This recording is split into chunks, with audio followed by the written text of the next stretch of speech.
Hello everyone. तो आज हम करने जा रहे हैं बीएससी सेम थर्ड के स्टैटिस्टिकल फिजिक्स का basic chapter, that is some basic ideas of statistical physics. इस चैप्टर में हमें इस पूरी बुक के कुछ बेसिक कॉन्सेप्ट्स जो बुक में आगे यूज होने वाले हैं वो पता चल जाते हैं। तो स्टार्ट करते हैं इंट्रोडक्शन से ही। Statistics is a branch of science which deal with the collection, classification and interpretation of numerical facts or data. Statistics जो हम statistics जो हम मैथ्स में यूज करते हैं बेसिकली, उसमें क्या होता है, हम डेटा को कलेक्ट करते हैं, फिर उसे क्लासीफाई करते हैं, फिर उसको डेटा को एनालाइज करके कुछ इंटरप्रिटेशन निकालते हैं। ठीक है, तो वही the aim of this science is to bring out a certain order in the data by the use of laws of probability. फिर वहां उस पर प्रोबेबिलिटी लगाते हैं, जैसे हमने कॉइन को टॉस किया है वंस तो हेड्स आता है, ठीक है, दूसरी बार करते हैं तो सपोज टेल आता है। तो मान लो मैंने ये 50 टाइम्स इस बात को मतलब 50 टाइम ये एक्सपेरिमेंट कंडक्ट किया, फिर हेड आता है, ये टेल या मैंने अपने अकॉर्डिंगली उसमें लिख दिया। ठीक है, हेड आया, टेल आया, मैंने इसके पूरा डेटा बनाया। अब उसके बाद मैं बाय लॉज ऑफ प्रोबेबिलिटी अगले के लिए बता सकती हूँ कि क्या होगा अगर मैं 100 टाइम्स भी या 1000 टाइम भी एक्सपेरिमेंट कंडक्ट करती हूँ, तो almost half of the time heads आता है, half of the time tails. तो बस वही चीज है stats. The application of statistical concepts to physics has given rise to a new branch of physics known as statistical physics. तो कहते हैं जब हम statistics को physics में मिला दें तो क्या बनता है statistical physics. Statistical physics deal with the physical system which are composed of a very large numbers of constituent particles. तो कहता है statistical physics हम कहाँ किस सिस्टम में यूज करते हैं जहां पर हमारा कॉन्स्टिट्यूएंट पार्टिकल्स बहुत लार्ज नंबर में हो। ठीक है, अच्छा देखो, for a system in equilibrium, the bulk property depend upon the nature as well as the position and velocities of these particles. कहता जब हम बात करना चाहते हैं बल्क प्रॉपर्टीज की, जैसे कि पूरा का पूरा मान लो इसके अंदर हंड्रेड्स ऑफ पार्टिकल्स पड़े हैं, तो मैं जानना चाहती हूँ कि पूरे की, जैसे मान लेते हैं कि ये मेरे पास एक कैप्सूल है, इसके अंदर बहुत सारे पार्टिकल्स पड़े हैं, मैं जानना चाहती हूँ कि ये जो मेरे पास कैप्सूल है इसकी बल्क प्रॉपर्टीज क्या होंगी। बल्क प्रॉपर्टीज में जैसे कि इसकी एनर्जी क्या रही होगी, इसका टेम्परेचर क्या होगा, वगैरह वगैरह वगैरह। तो कहते हैं ये सब चीजें हम कैसे पता कर सकते हैं कि जिसके अंदर जो पार्टिकल्स हैं उनका नेचर कैसा है, उनकी पोजिशनिंग क्या है और वो किस वेलोसिटी से मूव कर रहे हैं। As an example, consider a certain mass of a gas. थोड़ी सी गैस ले ली हमने, कुछ certain mass की. Its bulk properties such as pressure and temperature depend upon the number of the molecule per unit volume. तो ये तो हमें पता है कि देखो प्रेशर का तो बहुत इजीली पता है, जैसे अगर इसी को हम अगर मान लेते हैं गैस है, गैस में अगर 10 पार्टिकल्स प्रेजेंट है तो प्रेशर कम लग रहा होगा, पर वहीं अगर गैस में हंड्रेड्स ऑफ पार्टिकल प्रेजेंट है तो प्रेशर ज्यादा लग रहा होगा। तो सिर्फ by the number of particles हम बता सकते हैं कि प्रेशर कितना लग रहा होगा। अगर हम बात वही टेम्परेचर पे ले आते हैं तो देखो प्रेशर के लिए हमें क्या जरूरत पड़ती है कि नंबर ऑफ पार्टिकल्स कितने हैं, वहीं टेम्परेचर के लिए क्या जरूरत पड़ती है कि वेलोसिटीज क्या है। तो होगी ना वही बात कि bulk properties depend upon the nature as well as the position and velocities of these particles. ठीक है, आगे इसको कंटिन्यू करते हैं। The individual gas molecules move about in a random fashion in all the direction with all the sorts of speed. कहता है अगर हम एक सिंपल मॉलिक्यूल की बात करते हैं ना तो वो रैंडम डायरेक्शन में मूव करता है लाइक दिस। ठीक है, with all the favourable speed, जिस मर्जी स्पीड से, हो सकता है कोई स्पीड 1 मीटर पर सेकंड से मूव कर रहा हो सकता है कोई 0.001 मीटर पर सेकंड से मूव कर रहा हो, और डायरेक्शंस भी हो सकता है ये ईस्ट की तरफ, ये वेस्ट की तरफ, कोई नॉर्थ वेस्ट, कोई नॉर्थ साउथ वेस्ट, ऐसा कुछ भी हो सकता है ना, रैंडम, एकदम रैंडमली मूव करते हैं। Yet there is certain natural order behind this randomness. कहता फिर भी इस रैंडमनेस के पीछे भी एक नेचुरल ऑर्डर छिपा होता है। चलो इस नेचुरल ऑर्डर को एक जल्दी से एक छोटे से एग्जांपल से समझते हैं। मान लो यहाँ पे मैंने एक इलेक्ट्रिक फील्ड लगा दी है, मतलब यहाँ पे मैंने इसे पॉजिटिव से और इस वाले साइड को नेगेटिव से चार्ज कर दिया, तो मैं बोल रही इसके अंदर क्या करेंगे, इलेक्ट्रॉन्स जो है वो मूव करेंगे। तो अब आप इसको देखते, फिगर देखते ही बता सकते हो, अगर ये साइड मेरी पॉजिटिव है, ये नेगेटिव, मतलब ये वाला पॉजिटिवली चार्ज, ये वाला नेगेटिवली चार्ज है, तो इलेक्ट्रॉन किस डायरेक्शन में मूव करोगे। फिर चाहे इलेक्ट्रॉन ऐसे मूव करे, चाहे ऐसे मूव करे, चाहे स्ट्रेट अवे मूव करे, बट जाएंगे कहाँ, पॉजिटिव चार्ज की तरफ। तो कुछ ऑर्डर है ना इस रैंडमनेस में भी, चाहे रैंडम है पर कोई ऑर्डर है। Okay, the speed of this molecule goes on changing as a result. Okay, wait a minute. Statistical physics help us to discover this order. It was first shown by Maxwell and Boltzmann that the gas molecule have the speed distributed according to temperature. कि temperature के according gas molecules की speed होती है। ये अगर हम normally भी सोचे तो ऐसा हमें लगेगा कि अगर कोई पार्टिकल्स बहुत फास्ट मूव कर रहे हैं, अगर टेम्परेचर बहुत हाई है तो पार्टिकल्स फास्ट मूव कर रहे होंगे, टेम्परेचर कम है तो पार्टिकल्स स्लो मूव कर रहे होंगे, right? The speed of its molecules goes on changing as a result of collisions suffered by them. Yet the astonishing fact is that the fraction of the total number of molecules which have their speeds lying within a specified speed interval remain constant with time and obeys a definite law. क्या कहता कि हमने कह दिया अगर हम temperature को high करते हैं तो पार्टिकल्स की वेलोसिटीज क्या होगी, हाई होगी, टेम्परेचर लो करते हैं तो वेलोसिटीज क्या होगी, लो होगी। पर कहता है there is a certain order. कैसे? सपोज करते हैं कि 0 to 10 मीटर पर सेकेंड से कुछ 1/4 फ्रैक्शन ऑफ, मान लो जितने हमने टोटल मान लेते 1000 पार्टिकल्स थे, ठीक है, 1000 पार्टिकल्स में से 1/4 of them are moving with the speed of 0 to 10, other 2/4 fraction of the particles are moving with the speed of ranging from 10 meter per second to 20 meter per second, and the last category is the ones which are moving with the high speed, that is 20 meters per second to 30 meters per second. Okay, तो अब ये क्या कहना चाहते हैं कि अगर हम चाहे टेम्परेचर हम बढ़ाएं, चाहे हम टेम्परेचर घटाएं, चाहे हम टेम्परेचर को कांस्टेंट रखें, no matter what the temperature is, but ये फ्रैक्शन जो है at any point of time same सी रहती है। मतलब थोड़ा सा अप्स एंड डाउन होते हैं पॉइंट्स में, but otherwise it's the same. जैसे 0.25, 0.50 एंड 0.25, तो कहते हैं ये जो है ऑलमोस्ट सेम रहती है। हो सकता है ये वाले जो पहले 0 से 10 की स्पीड से चल रहे थे पार्टिकल्स, अब हो सकता है वो 10 से 20 की स्पीड में आ गए हो, लेकिन जो 0 से 10 की स्पीड में चलने वाले पार्टिकल्स हैं उनकी गिनती अभी भी 1/4 ही रहेगी। क्यों? क्योंकि हो सकता है कि 10 से 20 की स्पीड वाले पार्टिकल्स स्लो हो गए हो, 0 से 10 वाले फास्ट हो गए हो, लेकिन ओवरऑल फ्रैक्शन की वैल्यू क्या रहेगी, सेम रहेगी, कांस्टेंट रहेगी फ्रैक्शन की, ठीक है। अब इसके बाद इन्होंने आगे इसी कंसेप्ट को और एक्सप्लेन किया है। You can go through this once because I don't think there is anything difficult in this. मैंने एकदम बेसिक कंसेप्ट जो मुझे लगा एक बार के लिए अगर समझा दिया जाए तो इट्स बेटर, तो मैंने वो समझा दिया। आगे एक बार फिर भी मैं जल्दी से इसको रीड कर देती हूँ। A system need not always be composed of molecules. जरूरी नहीं कि सिर्फ मॉलिक्यूल्स का बना हो सकता है उसमें प्रोटॉन, न्यूट्रॉन, इलेक्ट्रॉन, फोटॉन्स भी प्रेजेंट हो। कहते हैं देखो हम जो स्टैटिस्टिकल फिजिक्स हैं हम उन्हें कहाँ कहाँ अप्लाई कर सकते हैं। तो कहते हैं देखो हमारे पास ऐसे लार्ज साइज न्यूक्लियाई जिसके अंदर बहुत सारे 100 न्यूक्लियॉन्स प्रेजेंट हो, हम उसके लिए भी स्टैटिस्टिकल फिजिक्स को यूज करते हैं। हम सॉलिड एंड लिक्विड में नंबर ऑफ पार्टिकल 10⁻23 होते हैं, वहां पे भी स्टैटिस्टिकल फिजिक्स यूज होती है। एंड स्टार्स जहां पे नंबर ऑफ पार्टिकल 10⁻57 है, वहां पे भी स्टैटिस्टिकल फिजिक्स को हम यूज करते हैं। आगे ये कहते हैं कि जो स्टैटिस्टिकल फिजिक्स है वो 2 पार्ट्स की होती है, एक होती है क्लासिकल, दूसरी है स्टैटिक क्वांटम। तो ये दोनों हम चैप्टर नंबर 2 में कवर अप कर लेंगे, ठीक है। अब ये last, the scope of the statistical physics is very large. कहते हैं कि स्टैटिस्टिकल फिजिक्स की जो स्कोप है ना बहुत ज्यादा है। मतलब हम nuclear physics, kinetic theory of gases, thermodynamics, super conductivity, super fluidity, plasma physics, phase transitions, इन सभी में कहीं ना कहीं स्टैटिस्टिकल फिजिक्स को क्या करते हैं, यूज करते हैं। तो ये हो गई आपकी basic introduction to statistical physics.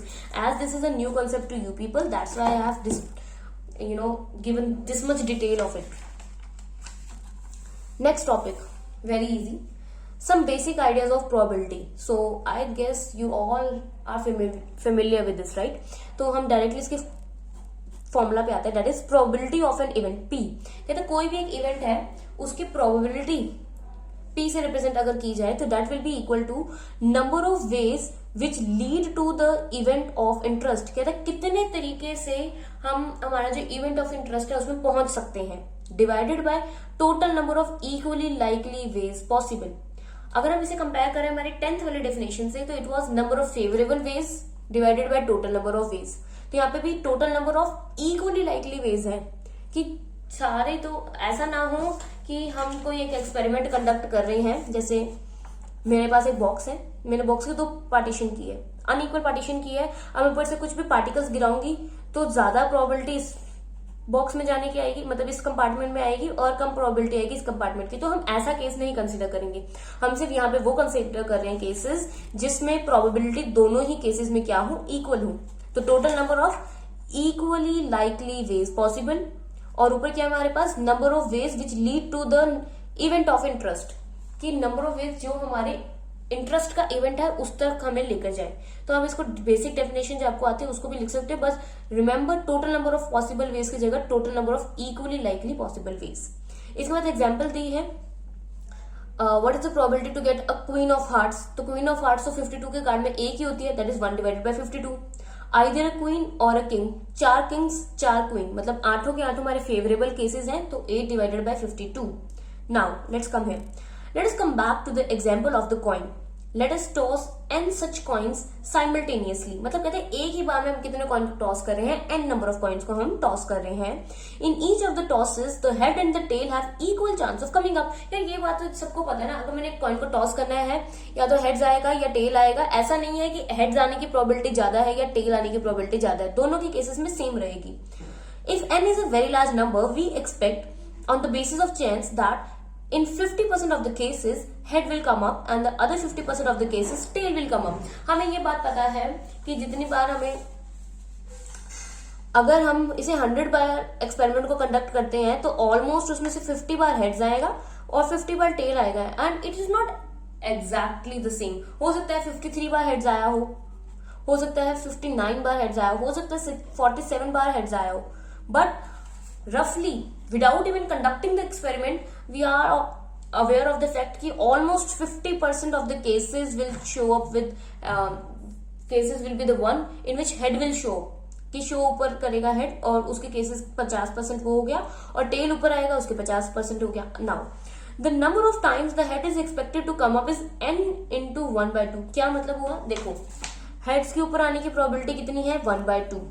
अब हम एक्सपेरिमेंट कितनी बार कर रहे हैं, n टाइम्स कर रहे हैं, तो n टाइम्स में उसकी प्रोबेबिलिटी कितनी होगी, n टाइम्स 1/2। दो एग्जांपल जल्दी से लिखती हूँ, समझा देती हूँ। अगर हमने सिर्फ एक ही बार कॉइन को टॉस किया है तो प्रोबेबिलिटी कितनी होगी, 1/2। कुल मिलाकर कितनी बार हेड ऊपर आ सकता है, सिर्फ 1/2 प्रोबेबिलिटी है उसकी कि हेड ऊपर आ जाएगा हमारे पास। अगर हमने वही एक्सपेरिमेंट 10 बार कंडक्ट किया है तो कुल मिलाकर ऑलमोस्ट 5 बार हेड्स को ऊपर आना चाहिए, ठीक है। वही अगर हमने 100 बार किया तो कुल मिलाकर मल्टीप्लाई बाय 1/2 अगर हम करें तो कुल मिलाकर 50 बार ऊपर आना चाहिए। 1000 के लिए 500 बार आना चाहिए। ये छोटी सी बात समझ गए कि जितना number of time the experiment is repeated multiplied by the probability in first case, कि फर्स्ट केस या प्रोबेबिलिटी जनरल प्रोबेबिलिटी जो भी उसकी जनरल प्रोबेबिलिटी थी उसके साथ हमने मल्टीप्लाई कर दिया number of times. Okay, so it can be written as n into ph where ph is the probability in a single throw, कि एक बार सिंगल थ्रो किया, हेड की प्रोबेबिलिटी क्या है 1/2 मल्टीप्लाइड बाय कितनी बार थ्रो किया है। Thus on the basis of chance alone the expected number of times an event may occur in n trials। कहता है अगर हमने n टाइम्स ट्रायल किया है ना तो एक्सपेक्टेड नंबर क्या है, n multiplied by the probability of it, ठीक है। n multiplied by the probability, n कितना है, नंबर ऑफ टाइम्स, p क्या है उसकी एक बार आने की प्रोबेबिलिटी। आगे चलते हैं, आगे ये कहता है यार लेकिन एक्चुअल में ऐसा नहीं होता, एक्चुअल में ना कुछ डेविएशन रहती है। ऐसा नहीं है कि 50 के 50 बार हेड आए 50 के 50 बार टेल आए। मैंने जैसे अभी थोड़ी देर पहले बताया कि 47 53 59 हेड्स आते रहते हैं, ऐसा कुछ रहता है। It's not exactly the same every time. ऐसा नहीं है कि अच्छा तो आपने नॉर्मल भी देखा, अगर मैंने 3 बार टॉस की इट्स नॉट नेसेसरी कि एक बार हेड दूसरी बार हेड नहीं आएगा, मतलब पूरे हेड आके फिर तीनों हेड नहीं आएंगे, या टेल नहीं आएगा, हेड टेल भी तो आ सकता है। सबकी इक्वली लाइकली आउटकम्स हैं। तो इसमें कितनी बार आया हेड, 3 टाइम्स, और आना कितनी टाइम चाहिए था, 1.5 टाइम। तो वैसे भी वो पॉसिबल नहीं है ना। इसमें 3 टाइम आया, इसमें 0 टाइम्स आया और इसमें 2 टाइम आया। तो इट इज नॉट नेसेसरी कि n into p will give you the exact answer कि कितनी बार हेड्स ऊपर आएगा। तो हम क्या करते हैं, हम उसकी एक डेविएशन ढूंढते हैं। डेविएशन का मतलब change from the theoretical value. कैसे निकालेंगे, देखो अगर हम कहते हैं कि एक्चुअली n ना जो हेड है वो ऊपर कितनी बार आता है, n टाइम्स आता है। हमने खुद एक्सपेरिमेंट किया, मान लो 59 टाइम्स ऊपर आया सपोज, तो n माइनस जितनी बार उसने कहा था डिवाइडेड बाय np। ये क्या हुआ, np क्या है यहाँ पे, ये हमारी थ्योरेटिकल वैल्यू है। n माइनस np क्या हुआ, इट इज द चेंज, ठीक है ना। जो हमारी value I minus the theoretical value, तो ये क्या हुआ, change divided by theoretical value multiplied by 100 will give you the deviation, ठीक है। ये हमें क्या देगा, डेविएशन। अब इसके आगे जो लाइनें लिखी है मैं उसका जल्दी से मतलब बता देती हूँ। डेविएशन का मतलब होता है, डेविएशन परसेंटेज का मतलब है कि change bye theoretical value multiplied by 100, change आएगा n minus NP divided by NP. अब ये कहता है कि अगर हमारे स्मॉल n की वैल्यू हम बढ़ा दें तो डेविएशन परसेंटेज कम हो जाती है। ऐसा क्यों? देखो, मैंने एक एक्सपेरिमेंट, मतलब मैंने कॉइन को 10 टाइम्स टॉस किया। जब मैंने कॉइन को 10 टाइम्स टॉस किया तो मैंने ये चीज देखी कि 7 हेड्स आए और 3 टेल आए। ठीक है, तो it will turn out to be 7, आने की चाहिए थे 5 divided by 5 multiplied by 100, that is 2 by 5 into 100, that is 40%, right. वहीं अगर मैंने ये एक्सपेरिमेंट अबाउट 1000 टाइम किया तो मान लेते हैं कि मेरा 571 टाइम्स हेड्स आया है, और इतना वैसे होगा नहीं, इतनी फ्लक्चुएशन आती नहीं है। चलो, इसको 501 टाइम्स हेड आया है और टेल आया 499 टाइम्स। तो if I do it like this, 500 minus 500 divided by 500 multiplied by 1000, so this will give me the answer that 2%, only 2% deviation will be there। तो दिख रहा है, फर्क दिख रहा है। कहाँ हमारा 40% डेविएशन आ रहा था जब हमने सिर्फ 10 बार एक्सपेरिमेंट किया, और कहाँ 2% आ रहा है जब हमने उसे 1000 बार किया। और वही सोचो, अगर हम इनफाइनाइट टाइमली करेंगे तो ये 2% क्या जीरो को अप्रोच नहीं करेगा, मतलब डेविएशन उतनी ही कम हो जाएगी। तो डेविएशन इनवर्सली प्रोपोर्शनल है किसके? Number of time the experiment is conducted. ठीक है, तो यहां तक इसने यही बात बताई है। अब इन्होंने एक एग्जाम्पल दी है कि अगर प्रोबेबिलिटी ऑफ गेटिंग 1 अप, कि 1 ऊपर आएगा डाइस में, face with 1 will come up, इसकी प्रोबेबिलिटी है 1/6 होती है, सबको पता है। कहते हैं अगर 3000 टाइम इस बात को किया जाए तो कितनी रहेगी? It will be 3000 times 1/6, that is 500। Now tossing of 2 coins independent events. अब हम क्या करने वाले हैं, अब हम कुल मिलाकर 2 कॉइन्स को एक साथ में साइमल्टेनियसली टॉस करेंगे। ठीक है, अब हम जब 2 कॉइन को एक बार में टॉस करते हैं ना, तो ऐसा कुछ होता है, या तो दोनों हेड्स आएंगे या दोनों टेल आएंगे, या पहले में टेल दूसरे में हेड, या पहले में हेड दूसरे में टेल। कुल मिलाकर कितने पॉसिबल आउटकम हो गए? 4। ठीक है, तो अब ये जो केस है हमारे पुराने केस से थोड़ा डिफरेंट दिख रहा है, इजंट इट सो? क्यों? क्योंकि उस केस में हमारे पास एक आउटकम आ रहा था, ये हमारे डबल आउटकम वाले हैं। अब इसको रीड करते हैं जरा। Suppose we toss 2 coins simultaneously. The 2 coins are quite independent of each other, and the result of the toss of one coin does not at all influence that of the other. कहता हमने एक बार coin को toss किया है, suppose tell आ गया, तो अगली बार tell आए या हेड आए इसका कोई लेना देना नहीं है कि पहली बार में क्या रिजल्ट आया था। Such events are known as the independent events. कि ये इवेंट्स क्या हो गए? इंडिपेंडेंट, कि पहले वाले में हेड्स आया, दूसरी वाले में हेड्स आए, या पहली वाले में हेड आया, दूसरी में टेल आए, कोई एक दूसरे से लेना देना नहीं है। They are completely independent of each other. The following combinations of heads and tails are possible, that I have told you before. This means that head of the first coin and tail of the second coin face upwards, all the above combination have the same chance of taking place. कहता ये भी हो सकता है, ये भी हो सकता है, ये भी हो सकता है, ये भी हो सकता है, इन सब they are equally likely to occur. तो अगर मैं बोल लूं कि दोनों हेड्स ऊपर आएंगे तो इसकी प्रोबेबिलिटी कितनी होगी? 1/4। और ये जो प्रोबेबिलिटी 1/4 है, ये जो हम तो 4 एक्सप्रेशन ड्राइव कर दिया, हमारे पास तो पता है यही 4 चीजें आएंगी, इसलिए हमने ऐसे लिख दिया 1/4। लेकिन अगर हमने वही 5 मतलब एक बार में 7-8 कॉइन्स को इकट्ठे टॉस किया होता है, तो आपको पता है कितनी लंबी लिस्ट आ जाती है ना, लंबी सी एक लिस्ट आ जाती है। जैसे हमने 4 के लिए भी कहते 16 आ जाते हैं, तो एक लंबी सी लिस्ट आ जाती है, फिर हम उनको गिनने थोड़ी बैठेंगे। तो उसकी जगह हमारे पास एक डायरेक्ट फॉर्मूला होता है। जैसे हम चाहते हैं कि फर्स्ट प्लेस पे आए हेड्स, तो पहली प्लेस में एक जगह हेड आने की प्रोबेबिलिटी कितनी होती है? जब हम एक कॉइन को टॉस किया है तो एक हेड आने की प्रोबेबिलिटी कितनी है? 1/2। और दूसरी टाइम में भी हेड आने की प्रोबेबिलिटी कितनी है? 1/2। टोटल प्रोबेबिलिटी कितनी हो जाएगी? 1/2 multiplied by 1/2, that is 1/4। So this is written over here as well, कि हम चाहते हैं कि probability of h and h, तो that is probability of h multiply by probability of h, that is the probability of 2 independent events to take place together simultaneously. कहते हैं कि एक बार में ही दोनों में HH आए तो उसकी प्रोबेबिलिटी क्या है? It is equal to the product of the probabilities of the individual events. की इंडिविजुअल इवेंट ये P1 ये P2, मतलब ये इवेंट 1 ये इवेंट 2, और दोनों इवेंट्स की प्रोबेबिलिटी को हम मल्टीप्लाई करते हैं, then we will get the probability of the simultaneous one.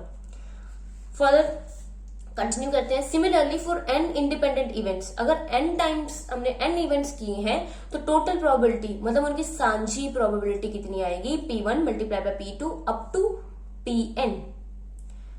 Okay, thus if n coins are tossed simultaneously, तो कॉइन के टॉस के केस में हेड ऊपर आने की प्रोबेबिलिटी कितनी हो गई, 1/2 की पावर n।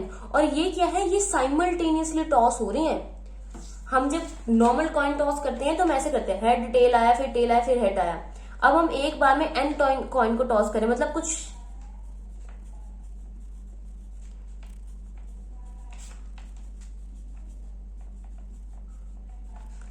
इतनी टाइम्स हमने इकट्ठे टॉस किया है, and this is one complete entity. समझ रही हो मेरी बात को, it is one complete entity. तो कहते हैं कि इस टाइम में क्या होगा, हेड की प्रोबेबिलिटी क्या रहेगी, 1/2 की पावर में n, कि यहाँ पे आएगा हेड पहले तो इसकी पावर 1/2, इसमें हेड आया, इसकी प्रोबेबिलिटी 1/2 हो गई, फिर ये 1/2 प्रोबेबिलिटी है इधर भी हेड आने की, तो it will turn out to be 1/2 की पावर में n। आगे देखते हैं। It is clear from the above example of the coins that the total number of equally likely ways, that is 2 into 2, is equals to number of ways the first coin can fall multiplied by number of ways the second coin can fall। तो कहते हैं इसका base में कैसे बना सकते हैं, पहले वाला दो तरीके से गिर सकता है, दूसरे वाला कॉइन भी दो तरीके से गिरेगा, ठीक है ना। पहले वाले कॉइन में से कोई एक आंसर आएगा, दूसरे वाले कॉइन भी दो तरीके से गिरेगा, तो दो तरीके से पहले वाला कॉइन गिर सकता है, मल्टीप्लाई में दो तरीके से दूसरे वाला कॉइन गिर सकता है। तो you can do it like this also, direct probability आपके हाथ में आ जाएगी। थ्रोइंग ऑफ 2 डाइस, तो थ्रोइंग ऑफ 2 डाइस हम 10 से करते आ रहे हैं। जब हम 2 डाइस को साइमल्टेनियसली थ्रो करते हैं तो कुछ 36 नंबर ऑफ आउटकम्स आते हैं साइमल्टेनियस के लिए। तो ये नंबर ऑफ आउटकम्स किसके इक्वल होते हैं, देखो, नंबर ऑफ आउटकम्स इन 1 मतलब first dice multiplied by number of outcome in second dice. तो पहले वाले डाइस में कितना आउटकम आ सकते हैं, 1 2 3 4 5 6 मतलब 6। Number of outcome in second dice कितने होते हैं, अगेन 6, तो 6 मल्टीप्लाइड बाय 6, तो total number of particles outcomes कितने हो गए, 36। यही हम कॉइन के भी कर सकते हैं कि जैसे अगर हमने पहली बार में 2 आ सकते हैं और दूसरे भी केस में 2 आउटकम आ सकते हैं, तो टोटल आउटकम्स कितने हो गए, 4। अगर हम सिंगल थ्रो करते हैं तो पहली बार में 1, दूसरी बार में 1, टोटल नंबर ऑफ आउटकम कितना आएगा ही 1। नहीं, सबको पहली बार में ही 2 देगा ना वो, यस, पहली बार में 2 देगा, तो पहली बार में 2 आउटकम्स आएंगे, तो ये 2 आ गया, ठीक है। अगर हम यही बात करते हैं कि पहली बार में कोई चीज है जो 3 आउटकम दे सकती है और दूसरी चीज पहली बार में 4 आउटकम दे सकती है, तो टोटल साइमल्टेनियस आउटकम्स कितने आ जाएंगे, 3 multiplied by 4 that is equals to 12। तो this can be simplified as कि अगर number of outcome of first is m and of second is n, then the total number of outcomes when taken together, when both of them are taken together simultaneously, it will turn out to be m multiplied by n. So this is given over here as well. Now let us skip the examples because they are quite easy, and these are the ones that we have already done in class +1. So I'm skipping this right now, otherwise the video is going to be too long and you are not going to skip it to the very end. Now, case of a box divided into equal sized compartments. So I will say that from here there is something that is related to this chapter. Otherwise the rest of the things were already those things that you have already studied in class +1 +2, right? So okay. Case of a box divided in 2 equal size compartment. अब हमने क्या किया, 2 equal size compartment लिए हैं। Basically हमने एक box लिया था, हमने उस बॉक्स के 2 बराबर हिस्से कर दिए, बस इतनी सी बात है। देखो, consider an open box divided into 2 exactly equal sized compartment by means of a partition between them. A small particle is thrown from a large distance in such a way that it must fall into either of the 2 compartments. कहता है एक box के 2 हिस्से किए, open box था, उसके 2 हिस्से कर दिए। अब हम बड़े लार्ज डिस्टेंस से पार्टिकल्स को थ्रो करेंगे। अब जो पार्टिकल थ्रो होंगे ना, तो कुछ ऐसा सीन बनेगा कि पार्टिकल दोनों में से किसी एक कंपार्टमेंट में तो जाएंगे ही। अगर जाएंगे तो कुल मिला के इन्हीं दोनों में से कहीं जाएंगे ना। पार्टिकल्स बाहर बिखरेंगे और ऐसा भी नहीं होगा कि इनकी बाउंड्री पे अड़ जाएंगे, नहीं।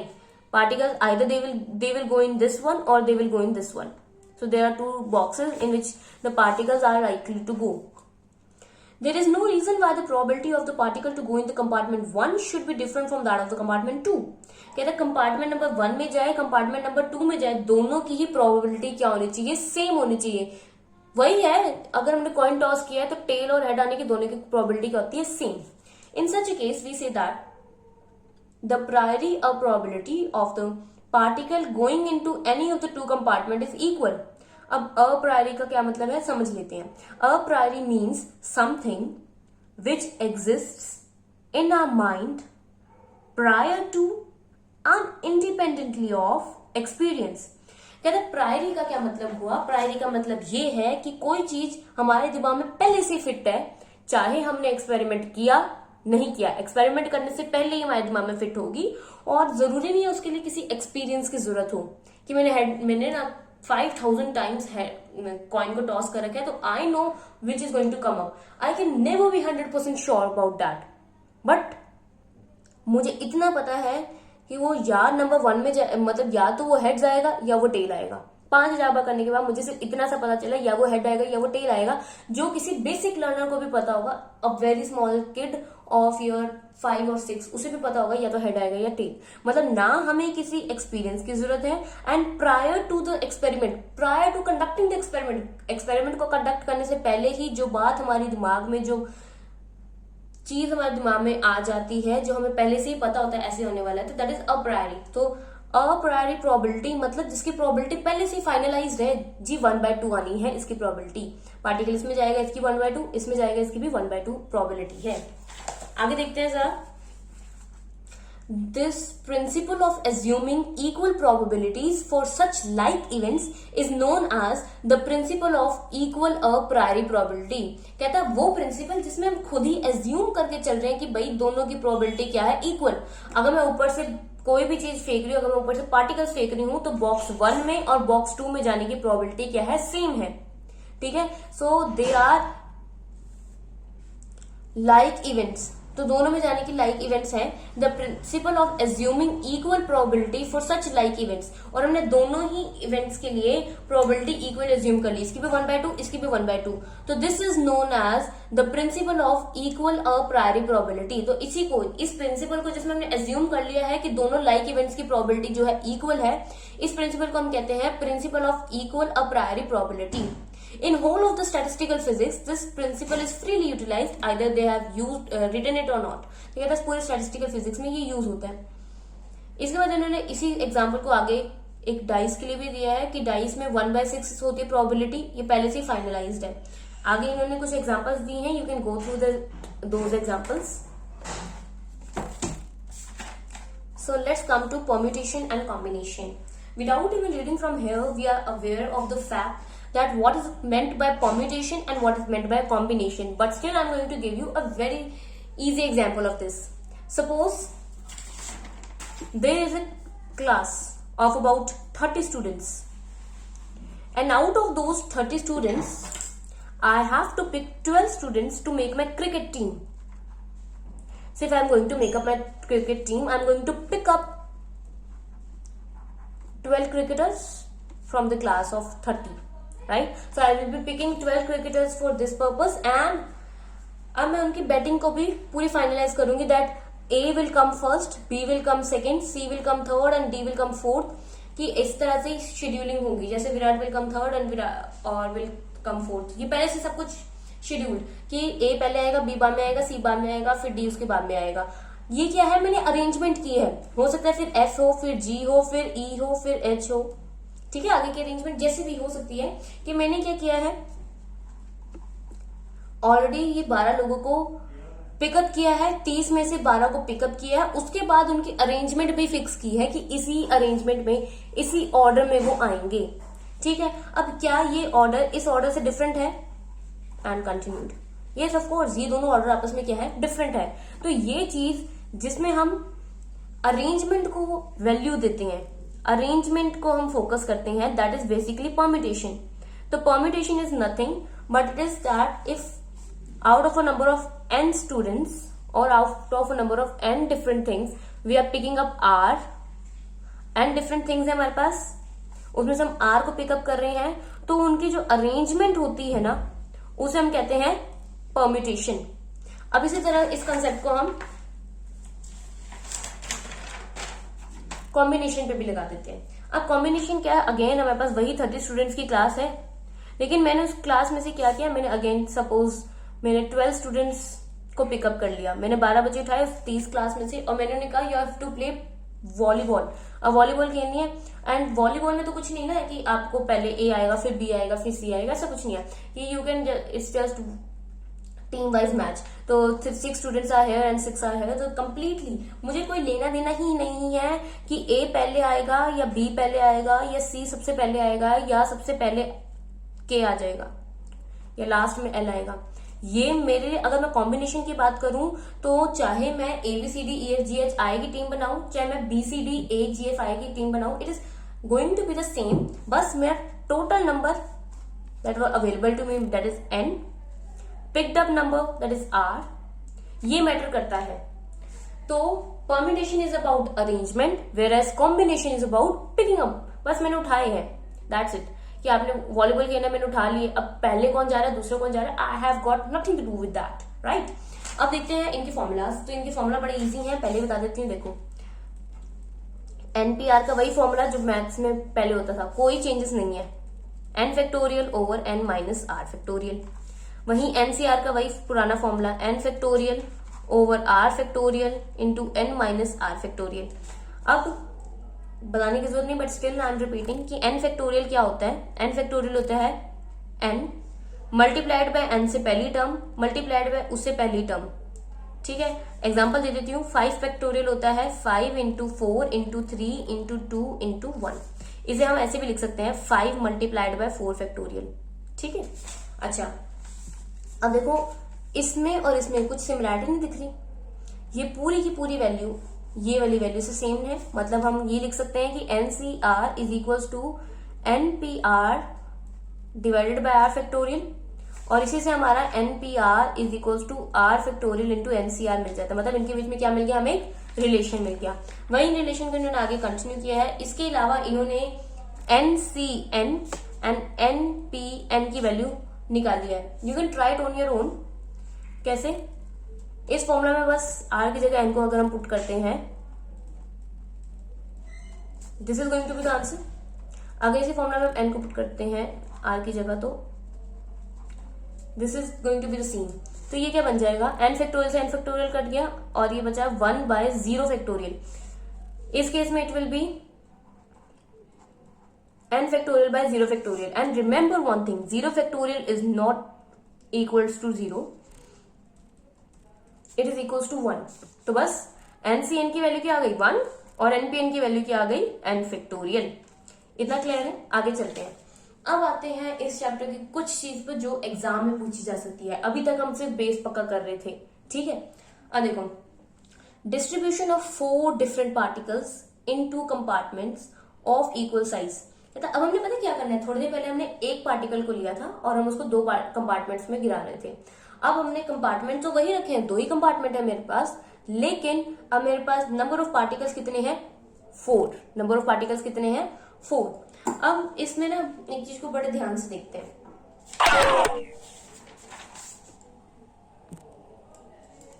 ये है मेरे पास मेरा बॉक्स, ये बनाया मैंने इसमें 2 कंपार्टमेंट्स, ये कंपार्टमेंट नंबर 1, ये कंपार्टमेंट नंबर 2, ठीक है।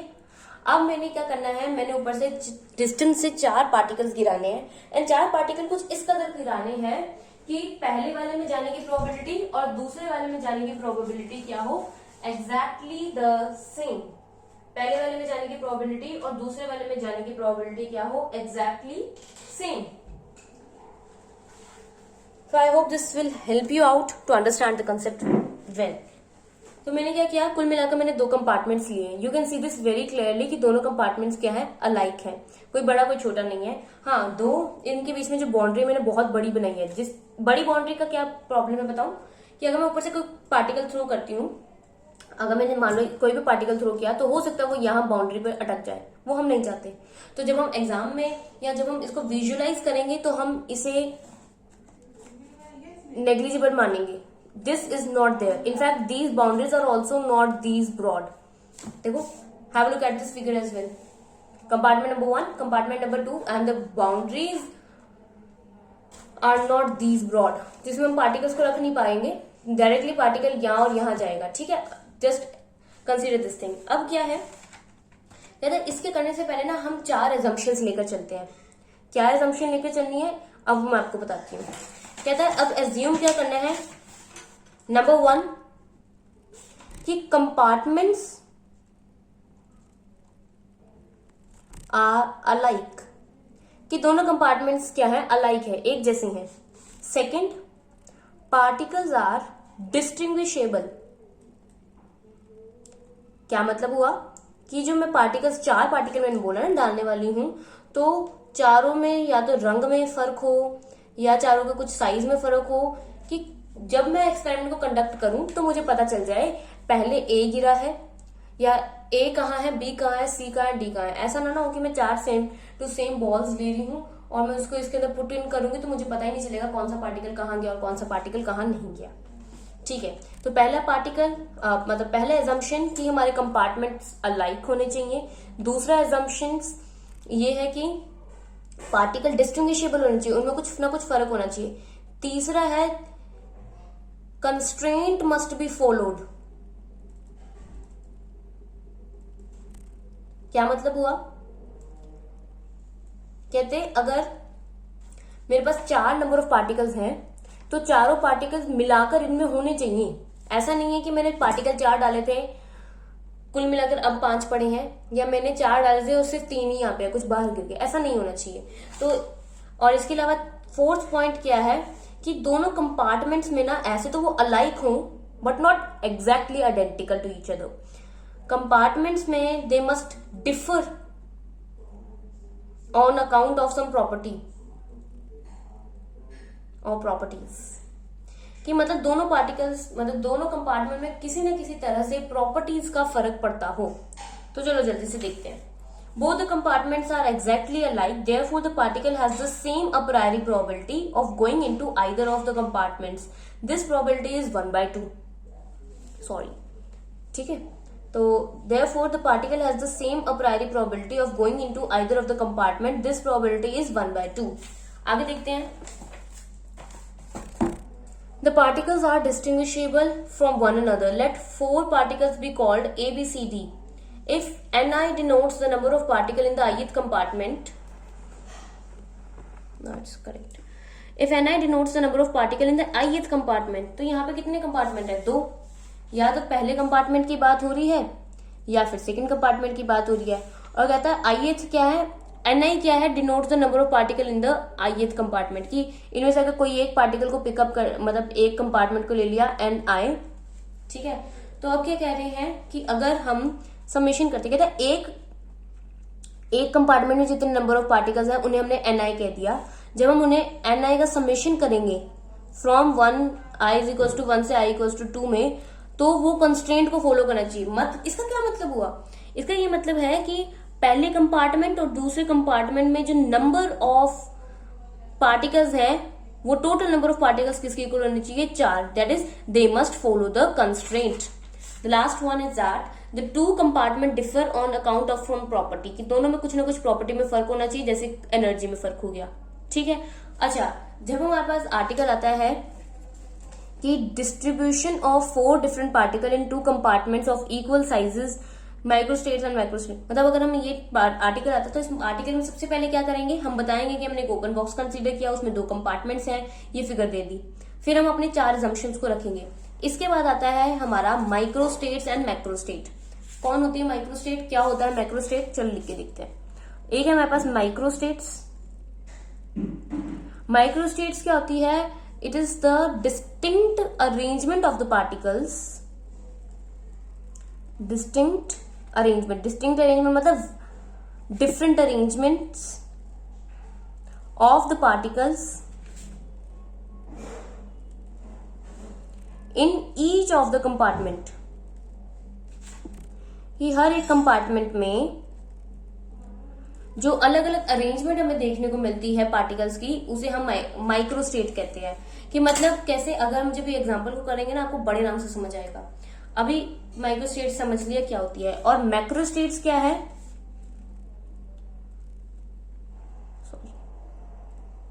मैक्रोस्टेट्स क्या है, it is number of particles in each compartment.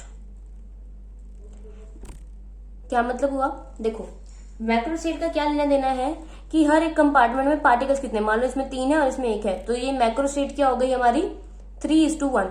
कोई फर्क नहीं पड़ता ये A है, ये B है, ये C है और ये D है, या यहाँ C है, D है, B है और यहाँ A है। It is one and the same thing.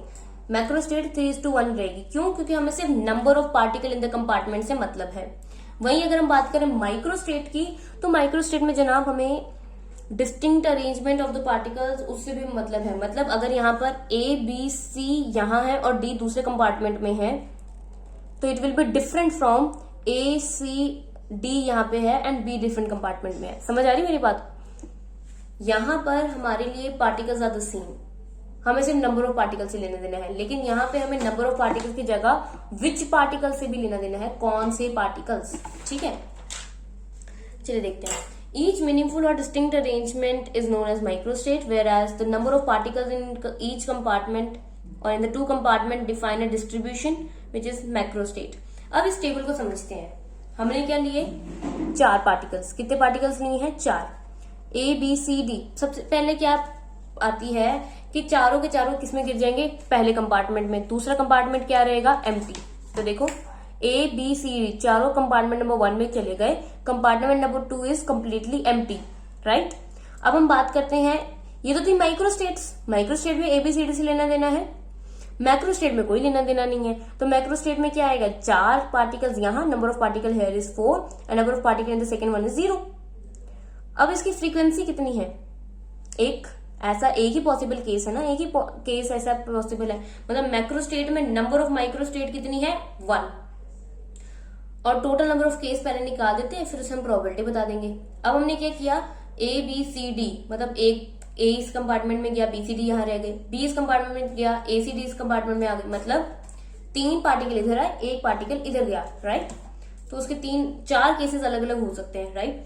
तो ये है हमारी माइक्रोस्टेट। तो मैक्रोस्टेट में क्या हुआ, यहाँ पे 3 पार्टिकल गए हैं जी, यहाँ पे 1 पार्टिकल गया। मैक्रोस्टेट को सिर्फ इतने से लेना देना है। फ्रीक्वेंसी क्या हुई? फ्रीक्वेंसी क्या होती है? Number of microstate in each macrostate, that is called frequency. तो फ्रीक्वेंसी कितनी आ गई? 1, 2, 3, 4। 4 in 1 दैट इज 4। सिमिलरली 2:2 करें, मतलब 2 कंपार्टमेंट 1 में गए, 2 कंपार्टमेंट 2 में गए, तो कहते हैं ऐसे ना हमारी 6 अरेंजमेंट्स बन जाती है और 2:2 हो गई मैक्रोस्टेट।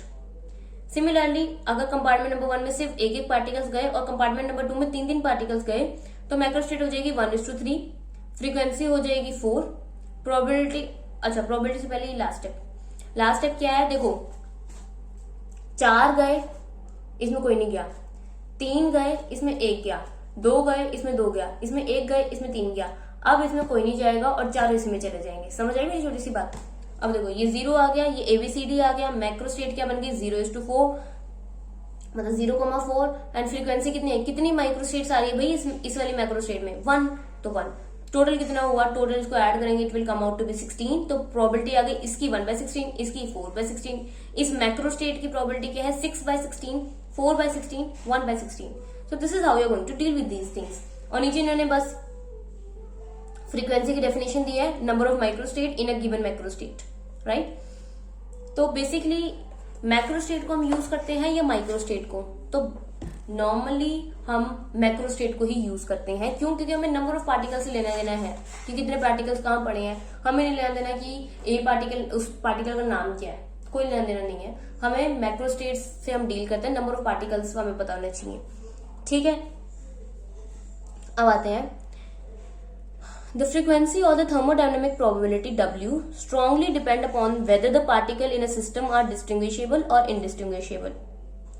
क्या था? अच्छा, ये तो अलग अलग पार्टिकल्स के लिए था ना। अगर सब पार्टिकल सेम होते तो क्या केस बनता? चारों पार्टिकल्स यहाँ पे और यहाँ कोई पार्टिकल नहीं। फिर दूसरा केस क्या बनता? ये तो माइक्रोस्टेट है ना। दूसरी, अब मैक्रोस्टेट के अगर हम अंदर देखें कितनी माइक्रोस्टेट आएगी, तो देखो 3 पार्टिकल्स यहां पर और 1 पार्टिकल इधर। और कोई केस है इस मैक्रो स्टेट में, मतलब 3:1 के अंदर क्या कोई केस दिख रहा है? नहीं, और कोई केस बन ही नहीं सकता। अब तीसरा केस देखते हैं 2:2 में, तो 2 पार्टिकल यहाँ 2 पार्टिकल यहाँ, और कोई केस ही नहीं बनता। क्यों? क्योंकि ये आइडेंटिकल है। तो कहता है ये डिस्टिंग्विशेबल है, डिस्टिंग्विशेबल नहीं है, ये बहुत फर्क देता है। कहता है क्लासिकल जो हमारी स्टैट्स होती है वो पार्टिकल को डिस्टिंग्विशेबल मान के चलती है, बल्कि क्वांटम जो है वो इनडिस्टिंग्विशेबल मान के चलती है। अब आ जाते हैं प्रोबेबिलिटी ऑफ अ माइक्रोस्टेट, कि एक माइक्रोस्टेट की कितनी प्रोबेबिलिटी हुई। तो वो क्या होती है 1 divided by total number of microstates. ठीक है, क्योंकि वो इकलौती माइक्रोस्टेट तो एक ही हुई, उसका नंबर तो एक ही हुआ। एक बार में हेड आएगा, मतलब हेड तो एक ही आया ना, divided by total number of, that is favourable divided by total. तो फेवरेबल 1 थी, टोटल नंबर ऑफ माइक्रोस्टेट्स जो भी है उसको नीचे लिखेंगे। अब मैक्रोस्टेट की क्या आएगी? तो मैक्रोस्टेट की प्रोबेबिलिटी होती है number of microstate in a macrostate multiplied by probability of 1 microstate. कहता है एक माइक्रोस्टेट की आने की प्रोबेबिलिटी है 1/16, और टोटल नंबर ऑफ उसमें माइक्रोस्टेट्स पड़ी हैं सपोज 4, तो हमारी मैक्रोस्टेट की प्रोबेबिलिटी कितनी होगी 4/16। तो यही चीज हमने यहाँ की है। क्या किया हमने यहाँ पे? हमने यही किया है ना कि 1/16 जो है वो हर एक के लिए आती है। इसके लिए 1/16 आएगी, इसके लिए भी 1/16, इसके लिए 1/16, 1/16, 1/16, 1/16, 1/16, 1/16। लेकिन इस मैक्रोस्टेट के लिए अगर हम देखें तो इसमें 4 माइक्रोस्टेट्स आती हैं। एक माइक्रोस्टेट की 1/16, तो 4 माइक्रोस्टेट्स की 4/16। समझ गए मेरी बात को? ये चीज इन्होंने फॉर्मूला में लिखी है। ओके, अब इसको स्किप करके आते हैं effect of constraint of the system, कि सिस्टम के कंस्ट्रेंट का क्या इफेक्ट पड़ता है। देखो मैं कहती कि मेरे पास ना इनफाइनाइट नंबर ऑफ पार्टिकल है, इन 2 कंपार्टमेंट्स में डाल दो। मेरे पास n नंबर ऑफ पार्टिकल है, कह लो इनफाइनाइट नंबर ऑफ पार्टिकल है। मेरे पास 2 कंपार्टमेंट है, मैं उसमें डालती जाऊंगी, इसमें डालेंगे उसमें डालेंगे। ठीक है, मतलब कोई कंस्ट्रेंट नहीं लगाएगी कितने नंबर ऑफ पार्टिकल होने चाहिए। तो कुछ इसमें आधे इसमें चल जाएंगे, आधे इसमें चल जाएंगे, जैसे मर्जी चल जाएंगे। ठीक है, लेकिन अभी जो हमने क्वेश्चन किया उसमें हमने क्या लगाई थी? कंस्ट्रेंट। क्या कंस्ट्रेंट थी? ये कंस्ट्रेंट थी कि नंबर ऑफ पार्टिकल कितने थे 4, कंपार्टमेंट कितने हैं 2।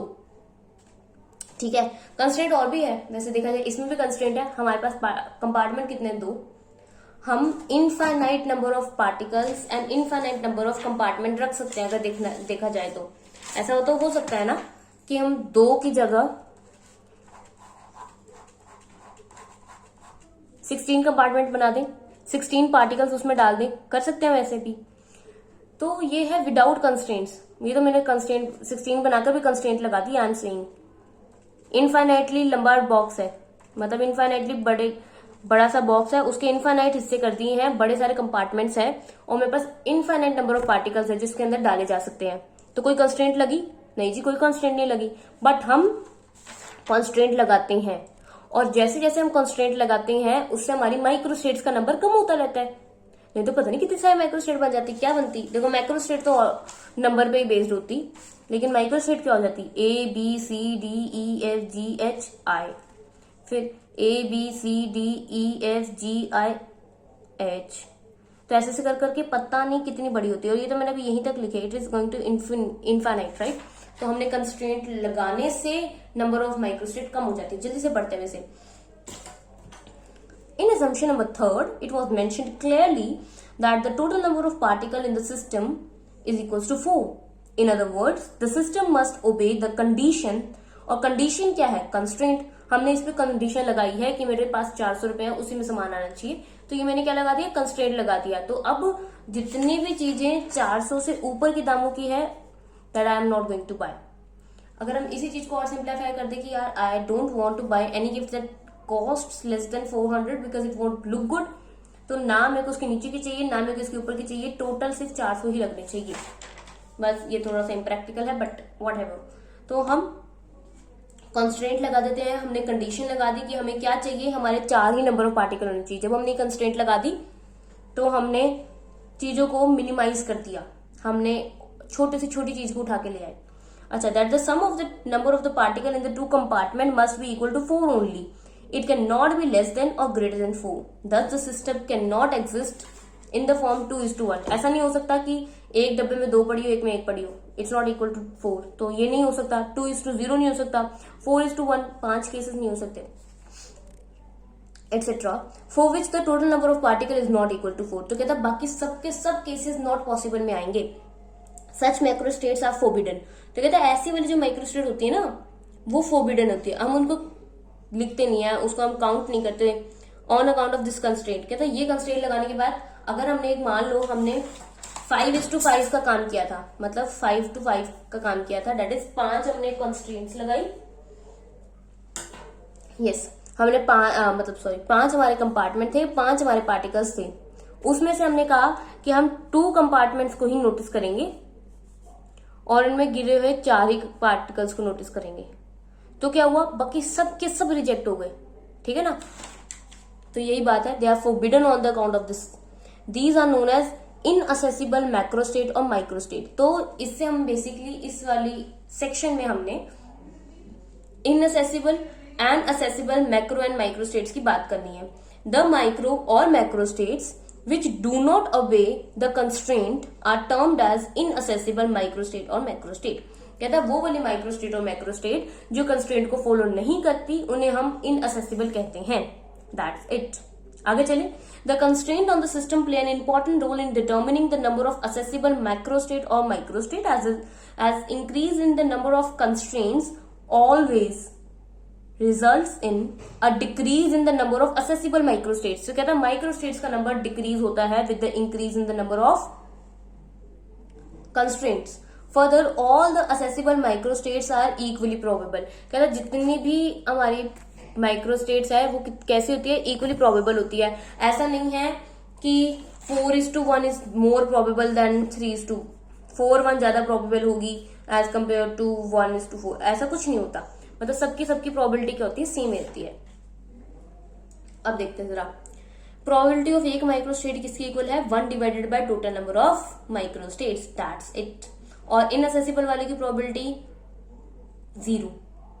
ठीक है, अब आते हैं टॉपिक नंबर 9 पे, distribution of n particles in 2 compartments. अब अभी तक हमने कितने कंपार्टमेंट्स में डिवाइड किया, 2 में ही करते आ रहे हैं। सबसे पहले केस में 1 पार्टिकल को किया था, फिर 4 पार्टिकल्स को किया था। अब हम आ जाते हैं एक जनरल इक्वेशन लेकर कि अगर हमने n नंबर ऑफ पार्टिकल्स को 2 कंपार्टमेंट में डालना है तो क्या सीन रहेगा। Let us now consider a somewhat more general case in which n particles are distributed in 2 compartments. Let us assume that there is no restriction on the number of particles that can occupy any compartment। क्योंकि हमें ये पता है infinite number of particles तो नहीं आ सकते ना, ये बात हमें पता है, इनफाइनाइट तो नहीं है कहते हैं। लेकिन ऐसा नहीं है कि कोई कंपार्टमेंट छोटा है या बड़ा है, मतलब आ सकते हैं सारे पार्टिकल जितने हमारे पास है ना, अगर हम चाहें तो एक ही कंपार्टमेंट में से फिट कर सकते हैं। First of all let us calculate the total number of possible arrangements. पहले क्या मान के चलते हैं, माइक्रोस्टेट्स कितनी होगी। To start with let there be no particle in the 2 compartment. तो क्या शुरुआत से लेकर चलते हैं जब दोनों कंपार्टमेंट में किसी में कोई पार्टिकल पड़ा हुआ नहीं था। Out of the n particles the first particle can be put in one of the 2 compartments in 2 ways। कहता है या तो पहला वाला पार्टिकल कंपार्टमेंट नंबर 1 में जाएगा या वो कंपार्टमेंट नंबर 2 में जाएगा। The second particle can be similarly put in 2 ways। कहता पहले वाला 2 तरीके से जा सकता है, दूसरे वाला 2 तरीके से जा सकता है। तो टोटल कितने तरीके हो गए, 2 इसके लिए, 2 उसके लिए, 4। पहले पार्टिकल ने 2 तरीके देखे, दूसरे के लिए भी 2 तरीके हैं, तो टोटल नंबर ऑफ वेज कितने हो गए, 2 into 2, right. Therefore the first 2 particle can be arranged in the 2 compartment in 2 into 2 ways। क्योंकि पहले वाला 2 तरीके से हो सकता है, फिर उसके कॉरेस्पॉन्डिंग दूसरे वाला भी 2 तरीके से हो सकता है, that is 2:2, that is 4 ways। Proceeding in this manner it is easy to see. अच्छा पहले मैं इसको लिख के बता दूं क्या बात हो रही है, ये 2 into 2 कैसे आ गए, जल्दी से बता देती हूँ। 4 डब्बे बनाते जल्दी से,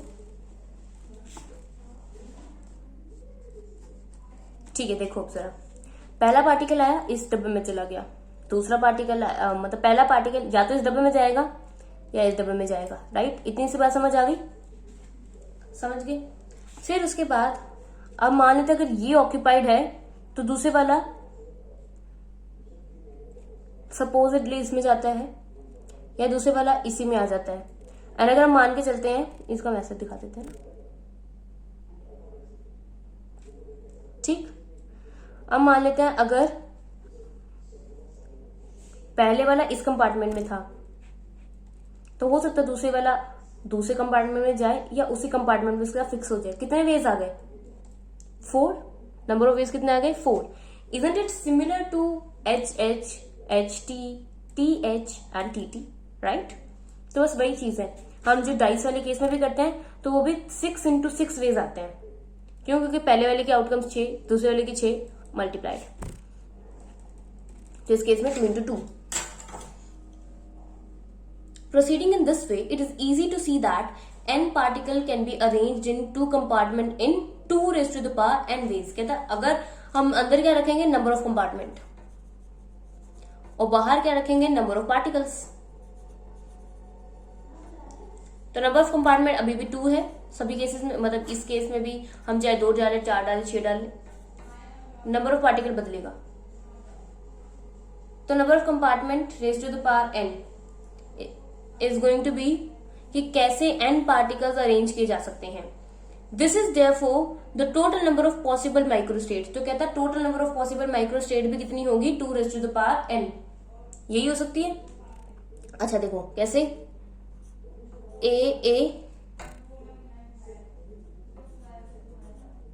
ए बी, देखो ना, ए के दोनों ही एक ही में आ गए। फर्स्ट एक फर्स्ट में, दूसरा सेकंड में, पहले वाला फर्स्ट में, दूसरे वाला सेकंड में, एंड पहले वाला भी सेकंड में, दूसरे वाला भी सेकंड में, कुछ इस हिसाब से हो गए ना total number of possible microstates. Using this approach one can prove that the total number of ways of arranging n particle in m compartments. अगर m कंपार्टमेंट है, पार्टिकल्स n है, तो m raised to the power n is the total number of ways in which you can arrange them. जब m हमारे पास compartments present हो और n हमारे पास नंबर ऑफ पार्टिकल्स हो। Now the various macro states of the system are. कहता अब हम देखें कि अलग अलग तरह की क्या मैक्रो स्टेट है सिस्टम की, क्या होगी। सारे के सारे सेकंड में चले गए, या पहले में एक आया बाकी सारे पीछे में चले गए, पहले में 2 आए बाकी सारे अगले वाले में चले गए, या पहले में n-2 आए बाकी में चले गए, या पहले में n-1 आए बाकियों में 1 गया, दूसरे वाले में पहले में n आए बाकी मतलब n के n है और बाकी कुछ बचा नहीं तो वो 0 गए। कहता ये इस तरह की क्या हो सकती है? वेरियस मैक्रोस्टेट, क्योंकि मैक्रोस्टेट तो सिर्फ नंबर से डील करती है। Out of these macrostates let us consider a particular macrostate n1 n2 such that. कहता हमने क्या किया, हमने एक पर्टिकुलर मैक्रोस्टेट कंसीडर कर लिए जिसमें नंबर ऑफ पार्टिकल इन 1 क्या है? n1, नंबर ऑफ पार्टिकल इन 2 क्या है? n2, और n1 plus n2 should be equal to n, क्योंकि हमने क्या लगा रखी है? कंस्ट्रेंट लगा रखी है। तो number of particle in n1 should be equal to number of particle in n2 that should be equal to the total number of particle. नहीं, number of particle in n1 should not be equal to 2। तो number of particle in n1 plus the number of particle in n2 should be in the compartment 2 should be equals to n. So this is what it is meant. तो n2 will be n minus n1। मतलब अगर हमारे पास 10 particle थे, अगर पहले वाले compartment में 4 है तो दूसरे में कितने हो गए? 10 minus 4 6। Let us calculate the total number of meaningful arrangement कि कितनी meaningful arrangement बन सकती है in this macrostate। n particle थे, n के n ले लिए, पिकअप कर लिए, और हमें इसकी अरेंजमेंट से भी लेना देना है, तो हम npn का फॉर्मूला लगाएंगे, that is equals to n factorial ways हो सकते हैं ये करने के। आगे देखते हैं। These arrangement include all type of possible arrangement, meaningful as well as meaningless arrangement. तो npr is equals to ncr into rpr। क्यों? क्योंकि rpr होता है r फैक्टोरियल, तो n times pr is equals to n times cr into r factorial, जिसे हम लिख सकते हैं ncr into rpr is equals to npr। ठीक है, तो क्या कहते हैं टोटल नंबर ऑफ वेज की, टोटल नंबर ऑफ वेज किसकी को लाएंगे? अगर हमने देखो यहां तो मैंने n में से n पूरे के पूरे ले लिए, पर अगर मैं n में से सिर्फ r लेती हूँ, मतलब मेरे पास 1000 पार्टिकल है, उनमें से मैं सिर्फ 4 के साथ ही आगे का एक्सपेरिमेंट कंडक्ट कर रही हूँ, in that case total number of veg किसके इक्वल होंगे, number of meaningful arrangement multiplied by number of meaningless arrangement. समझो मेरी बात को, मीनिंगफुल अरेंजमेंट कौन है, मीनिंगलेस अरेंजमेंट कौन है। देखो जब भी हम कॉम्बिनेशन को अरेंज करते हैं, हम कहते हैं कि हमने कॉम्बिनेशन किया है ABCD और ACBD और CABD, और हम कहते हैं ये तीन अलग अलग चीजें हैं। मतलब अगर हम कॉम्बिनेशन में अरेंजमेंट्स करते हैं तो that is meaningless.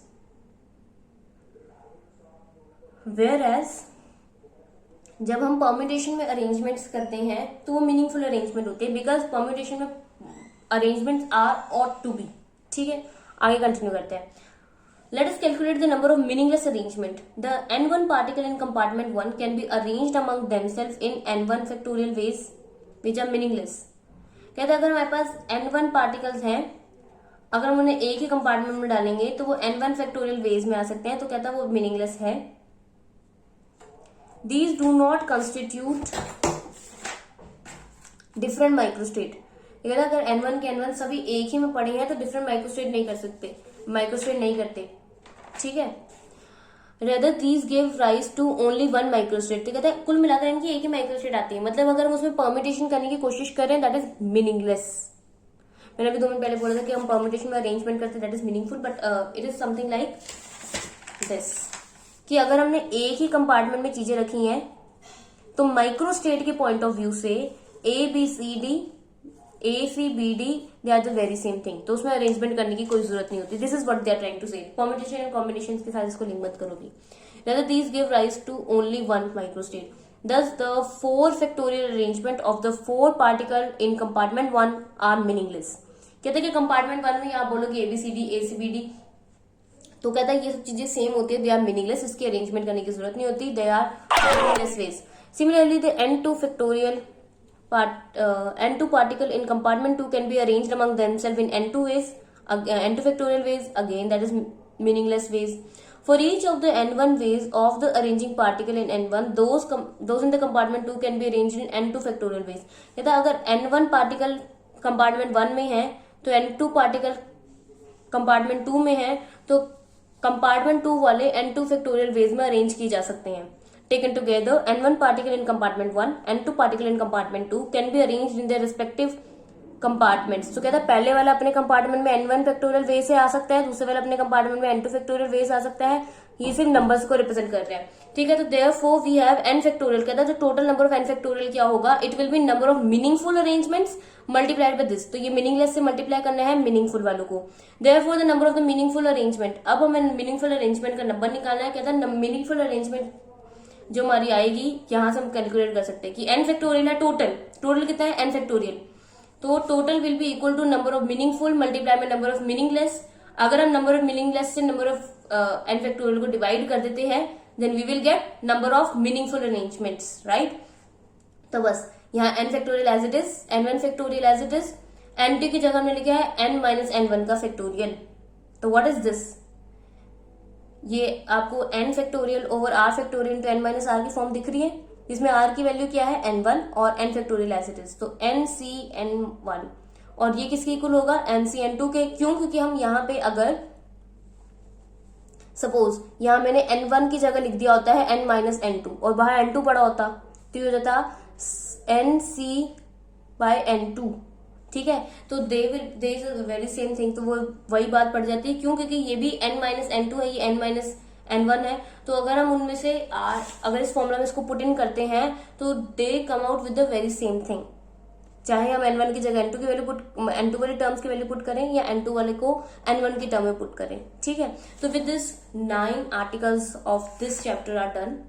The rest one will be continued in the next video because there are a lot left and I don't want to hurry up in the videos. So yes, let's end this video over here. So thank you for watching.